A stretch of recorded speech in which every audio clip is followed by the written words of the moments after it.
तानाजी मालुसरे यांचं नाव सिंह होतं. त्यांच्या सन्मानार्थ सिंहगड किल्ल्याचं नाव ठेवण्यात आलं.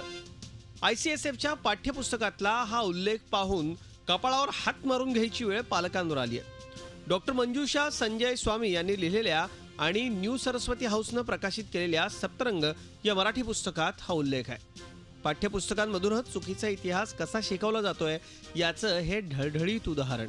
त्यामुळे 6वीत शिकणाऱ्या जान्हवी, निलिमा, श्रतुराज सारख्या मुलांचा गोंधळ उडतोय. सिंहगडाचं नाव सिंहगड का पडलं, तर मी सांगितलं की तानाजीचे टोपण नाव होतं सिंह, त्यामुळे सिंहगडाचं नाव सिंहगड.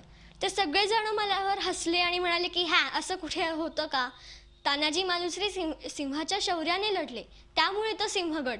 जेव्हा की माझं जे पुस्तक आहे हे मराठीचं, त्याच्यामध्ये तर असंच छापलं होतं. त्यामुळे 2 दिवस आई, बाबा, मामा सगळ्यांना मी सांगते की नाही आहे. आणि काल सकाळी मी उठल्या आधी आईला दाखवलं की हे बघ आमच्या पुस्तकात छापलंय. तर तिला एकदम धक्काच बसला की असं कसं छापू शकतं. जान्हवीच्या पालकांनी ही चूक प्रकाशकांच्या निदर्शनास आणली. तेव्हा प्रकाशकांनी आपली जबाबदारी झटकली आणि सगळं खापर लेखिकेवर फोडलंय.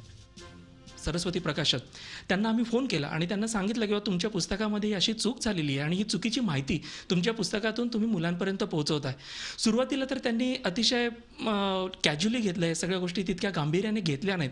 पण मग नंतर जेव्हा आम्ही आमच्या बाजूने हा विषय लावूनच धरला आहे म्हणल्यानंतर त्यांनी हात झटकले. ते म्हणाले की नाही, ही जबाबदारी लेखिकेची आहे. हे लेखिकेने जे लिहून दिलेलं आहे ते आम्ही फक्त छापलं आहे. तुम्हाला जर काही हवं असेल तुम्ही जा आणि लेखिकेला संपर्क साधा. आपण बालवयात जे शिकतो ते ज्ञान आयुष्यभर लक्षात ठेवतो. आता पाठ्यपुस्तकांमधूनच अशा इतिहासाची चिरफाड होत असेल तर अशा दोषी व्यक्तींवर कारवाई होणार की नाही असा सवाल व्यक्त केला जातोय. छत्रपती शिवाजी महाराज असते तर या लेखिकेचे आणि प्रकाशकाचे हात नक्कीच कलम केले असते. प्रताप नाईक, झी मीडिया, कोल्हापूर. झी 24 तास रहा एक पाऊल पुढे.